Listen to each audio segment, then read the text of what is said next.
It's Wednesday. You know what that means. Time for the Southern California Writers Association Hump Day Book Tour. I'm your host, Maddie Margarita, here with Diana Pardee on tech. Every Wednesday morning at 10 a.m., the Southern California Writers Association turns our Facebook page over to a new writer to talk about their work and share their insights about writing. So this morning, we are lucky enough to welcome back Mary Castillo, who today is going to be here in her role as audiobook narrator, and Kristi Tate, our author of The Highwayman Incident. Welcome, ladies. Hi, thank you for having us. Hi. So this is interesting. You, Kristi, you wrote the book, and yes. Mary, you did the audiobook narration. So we're going to talk a little bit about the book first, and then maybe talk about your collaboration on the project. So Kristi, tell us a little, you write all kinds of different genres. So what brought you into Regency? Is this your first attempt or dabble into Regency romance? Yes, it's my one and only Regency romance. I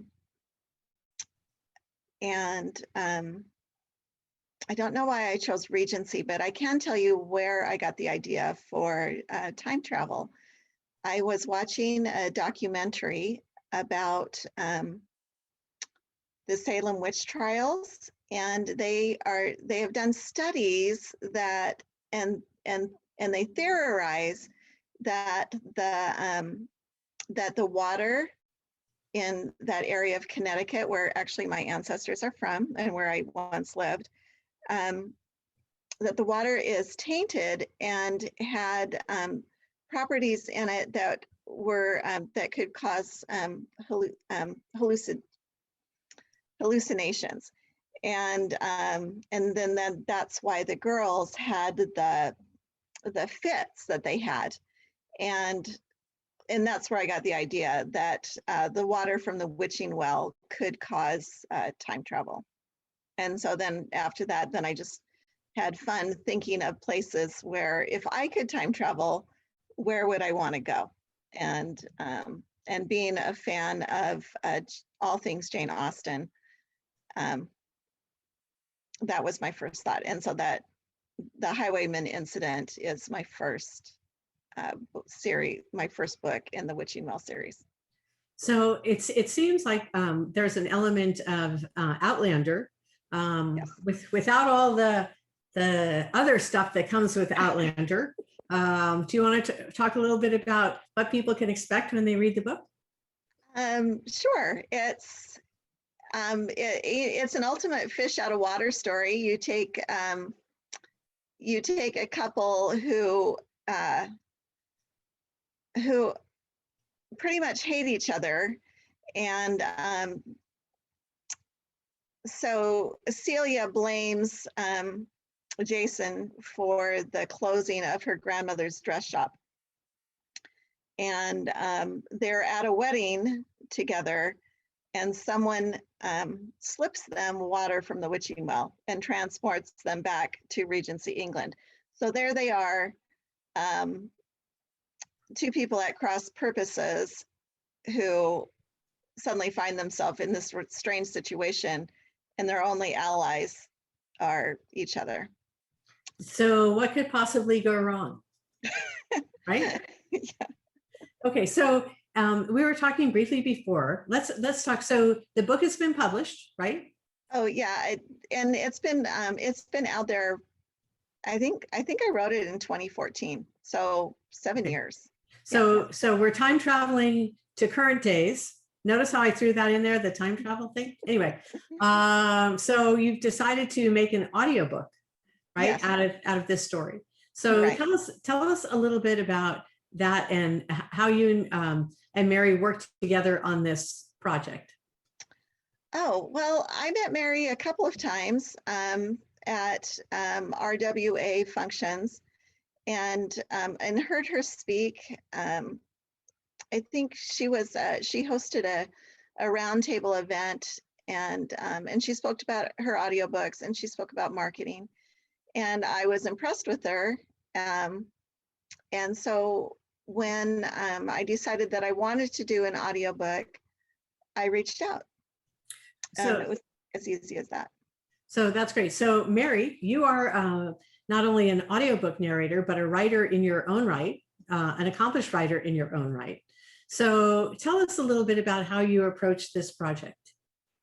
So I was really excited when Kristy approached me because usually I've either, up till this point, I've been either narrating my own work, which is how I began, and then I got bit by the bug. And then I began auditioning and producing through ACX. And so Kristy was one of the first authors to come to me.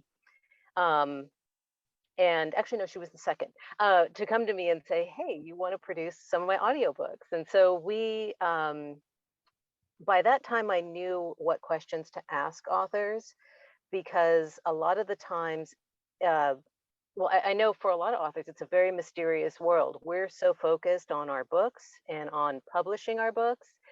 And now with the growth of audio, I know from my own experience, I was hearing all this buzz about, we should be doing this. And as independent authors, we have so much more ability to make choices and then take action on those choices.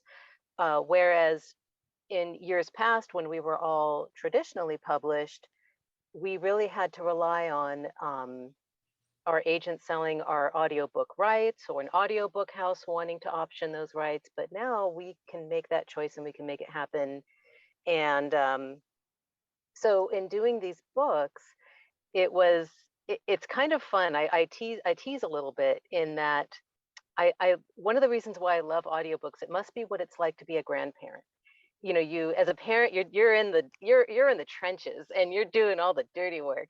But the grandparents, like my mom and dad, when I remember when I was in the hospital with my son and I looked like I got hit by a truck, and my mom waltzes in and she looks all cute and she just had lunch and she goes to hold the baby and oh, he's so cute. And then she puts him, and then she's like, oh, I gotta go now. And that's kind of what it is like to be an audiobook narrator, because I didn't have to write the book. I just got to have fun with it. And so working with Kristy's book, what I loved about it was that they're fun. They're really fun books. And these are characters who are just so alive. And I was a little intimidated to bring them to life, because Celia, especially in the Highwayman incident, she's just like this bundle of energy. And so to kind of keep up with her and then counterbalance her energy with Jason, the hero, who is a little bit more grounded and even keel, that was just a fun place to play in. And so, yeah, we've now finished the Highwayman incident, and I'm working on the second book in the series, but I'll let Kristy talk about that. Wow. Well, I have a question before you talk about that. Kristy, how was it to have your work? I mean, readers read your book and you don't see them. They're out of your sight and you don't get immediate feedback. And in most cases, I'm sure you have beta readers and friends and whatever, but for the most part, how was it to have somebody else take your project and make something different of it than it was when you handed it over to Mary? Well, for one thing, Mary is incredibly talented. What she did with the voices blew my socks off. And she said that I was the fastest listener. And as soon as I got the audiobook, that's all I did that day, is I just sat and I don't know how many hours, 7 hours, I just sat and listened to it straight. So it was eye-opening. Like I said, I wrote the book almost 7 years ago. Hopefully, as a writer, I have grown, but it was so fun. It was really fun to listen to the story and Mary's interpretation of my characters, and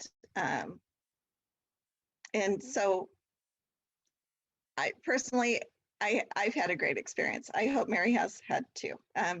But so far for me, it's just been fun.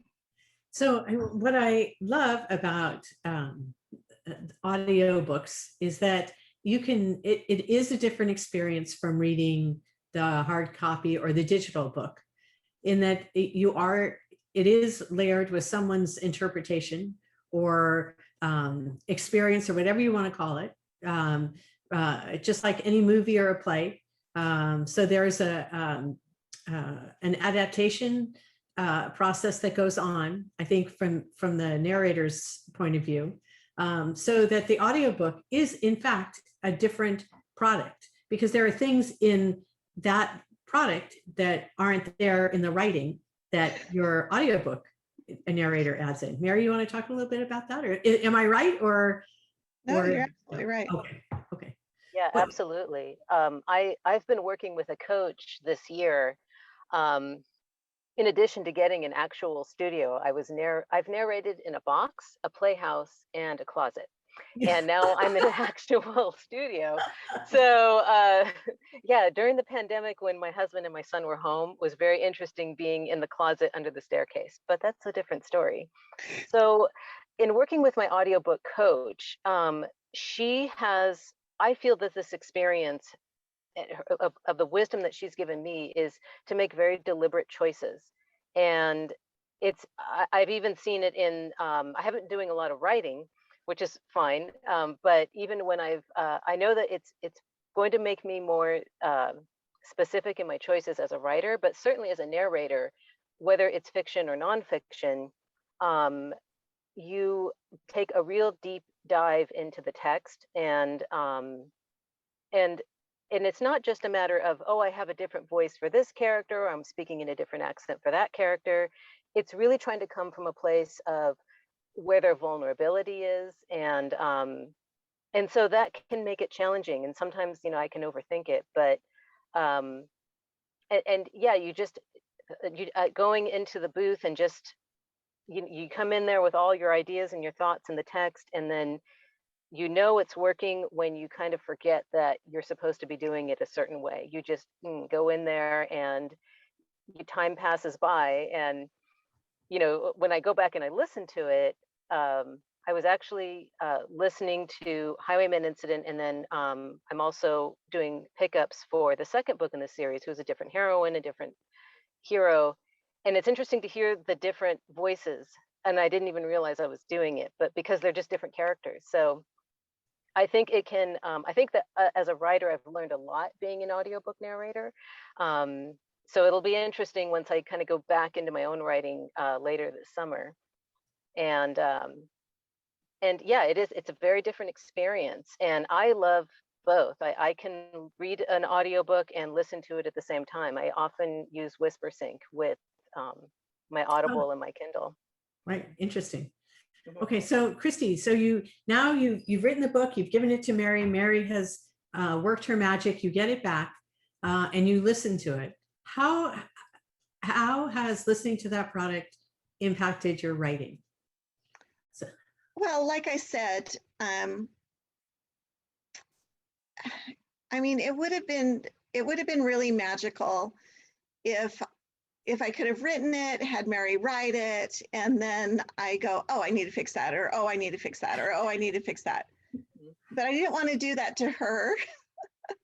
And so I tried to, so as I said, the books have been published for a number of years, and I did read them through, both of them, before I gave them to her.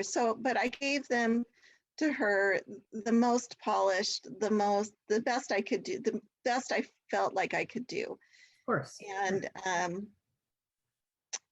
so I'm going to help you out here, Kristi. So you heard things that you might have done differently when you heard it being read out loud, which is what we talk about, which is like a horrifying situation for any writer, because every time you hear your own work, you're always, I could change this, or I should have changed that, or you're never done with anything that you write. So I think this is a lesson in maturity too, because you have to let it go. But so when you first sat down with Mary, did you say, okay, this is my character's backstory, or how much prep time or? I am such, I am so new to this. I didn't know what I didn't know. So I Good. did, I mean, I didn't know what I didn't know. I had listened to other audiobooks, you know, hundreds, countless, thousands, I guess, I don't know. And so I had an idea of what I liked or what I didn't like in an audio narrator. You know, but I knew I wasn't going to be able to afford, you know, Julie Andrews or, you know, or, and so I just handed my book off to Mary, and she sent me back a sample, and actually before I contacted Mary, I had listened to a couple of her own audiobooks, and I listened to her samples on her website. So I did do some research, but she was the only audiobook narrator that I know or that I had met. And I think I just got really lucky. I think she did a great job. I think you did too. I think anybody just listening to Mary on today can tell that she knows how to modulate her voice and has a lot of the good characteristics that you look for in a premier audiobook narrator. So let me ask, so right now it's out there. Is the audiobook out there for purchase? No. Okay, when will that be? Do we know? Well, we agreed on August 20th. Oh, So okay. Yeah. So anybody listening who wants to have a little time travel, Regency style, with clean, wholesome relationships in there, can go ahead and get the book right now, right? It's out there. Yes. And if you're interested in hearing the collaboration between Mary Castillo and Kristi Tate, the audiobook of Highwayman Incident will be out late August.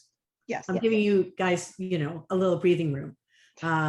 So, all right. So we're, unfortunately, we're running out of time. I could talk to you both forever, but just to finish off, if there was one tip that you each could give writers who are maybe embarking on this project that would help them based on your experience, what would that be? Just one tip to improve this experience, or that they should be prepared for, that they might not know that they should be prepared for.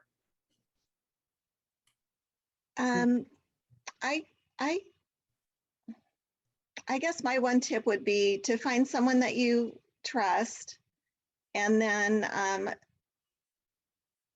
trust what they can do with it. I remember I had a college professor who was also who had one of his books turned into a movie, and he wasn't happy with it, but eventually he grew to believe that was how it was supposed to be.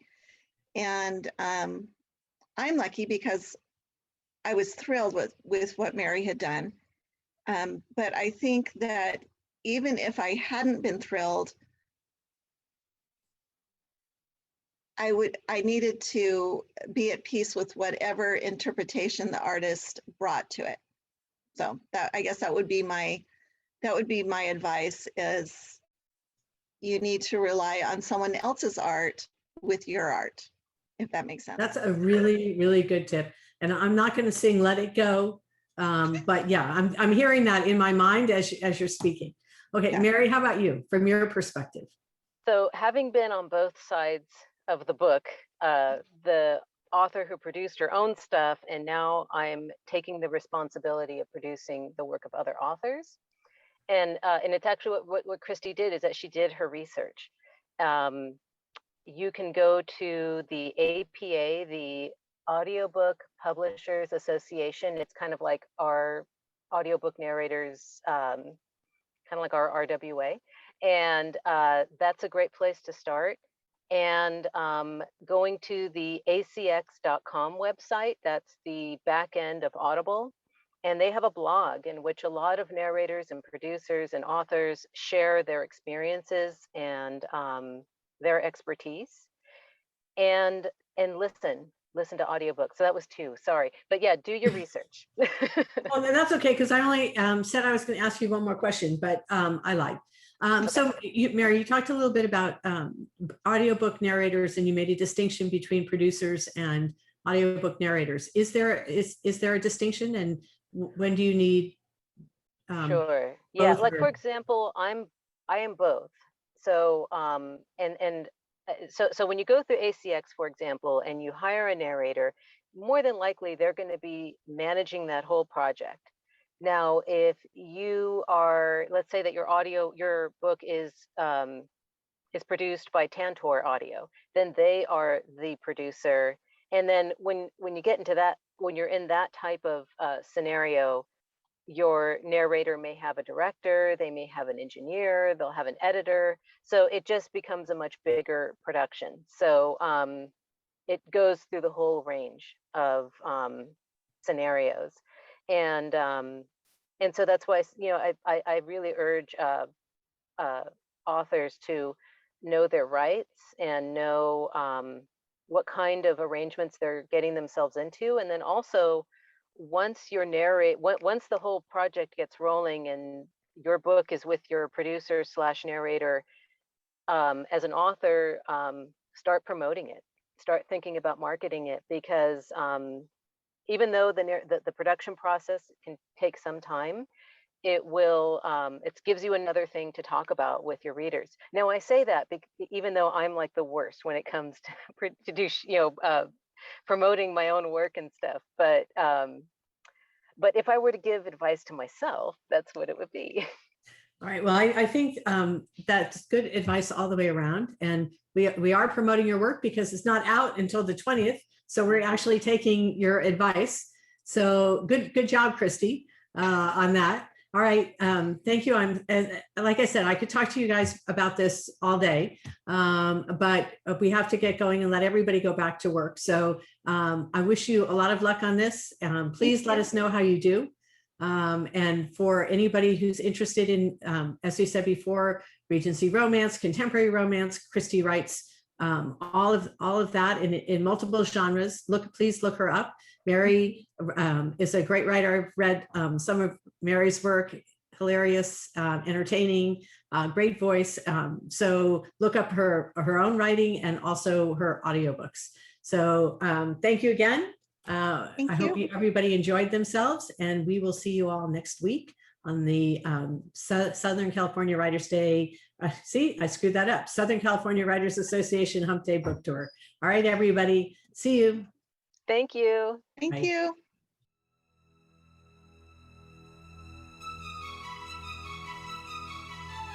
you.